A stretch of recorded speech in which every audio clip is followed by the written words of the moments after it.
Eh bien bonjour à toutes et à tous et bienvenue pour cette nouvelle vidéo, une vidéo un peu bonus, j'ai envie de dire 5 choses qui devraient arriver dans la série par rapport aux comics, parce que je sais pas si vous le savez, mais les comics ont une petite avance sur la série.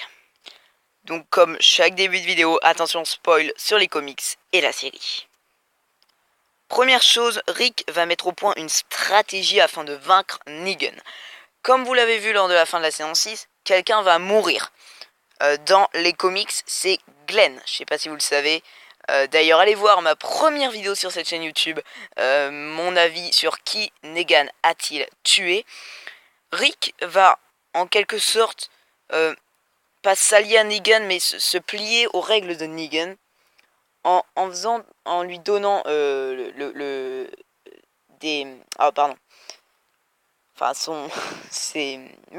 pas ses munitions, voilà, ses provisions, voilà, en quelque sorte. J'ai galéré à dire cette phrase, oui. Mais en fait, en quelque sorte, euh, il va mettre en place une stratégie sans que personne s'en rende compte pour vaincre Negan. Deuxième chose, c'est Carl qui va se saisir d'un fusil d'assaut et il va tuer plusieurs sauveurs sous le nez de Negan. Et Negan, au lieu de tuer Carl, lui faire du mal, etc., il va en fait lui parler, l'aider, et Carl va en quelque sorte j'ai envie de dire devenir ami avec Negan. Il sera toujours, en tout cas pour l'instant, avec le groupe de Rick, le groupe de son père, mais en quelque sorte, il n'est pas vraiment contre Negan, après cette discussion que Negan a eue avec Carl. Les Saviors vivent dans une usine. Vous savez que les Saviors, ça va être quelque chose de très important dans la saison 7, voire dans la 8. Les Saviors vivent dans une usine abandonnée, donc comme celle-ci. Je ne sais pas si ce sera une usine dans la série, mais c'est vrai que ce serait quelque chose de plutôt stylé. Voilà, c'est une petite anecdote comme ça, pas vraiment folle. Negan torture les Saviors qui couchent avec ses femmes. Parce qu'en fait, il y a beaucoup de femmes dans le groupe de Negan. Et en fait, qu'est-ce qui est arrivé à Dwight? C'est que, comme on l'a vu dans la série, il a une sorte de cicatrice, comme celle-ci.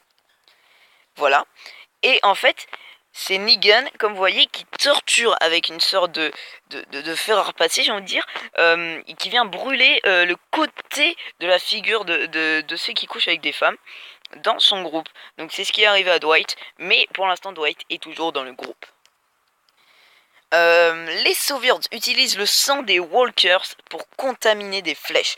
Donc en fait, ils prennent le sang des rôdeurs et avec des flèches, ils viennent en fait tirer sur des habitants d'Alexandria. Et en fait, c'est le sang des Walkers qui viennent contaminer l'ennemi des Saviors et ils se transforment comme ceci. Donc c'est quelque chose de très ingénieux et quand même très très fourbe. Et enfin, dernière chose qui devrait arriver si la série suit les comics, suite à la mort de Glenn, puisque dans les comics c'est Glenn qui meurt, Maggie va devenir la chef de la colline.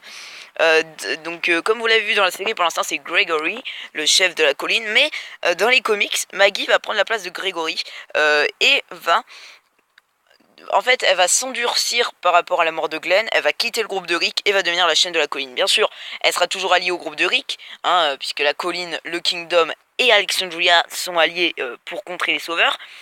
Mais elle décide en fait de prendre du recul par rapport au groupe de Rick.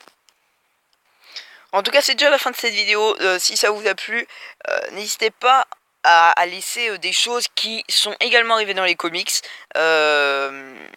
Mais pour l'instant pas dans la série. Je ferai peut-être une vidéo ce qui est arrivé dans les comics, mais pas dans la série par rapport aux anciennes saisons. Si ça vous a plu, n'hésitez pas à laisser un like, à commenter, à vous abonner. Je vous dis à la prochaine vidéo. Bye tout le monde.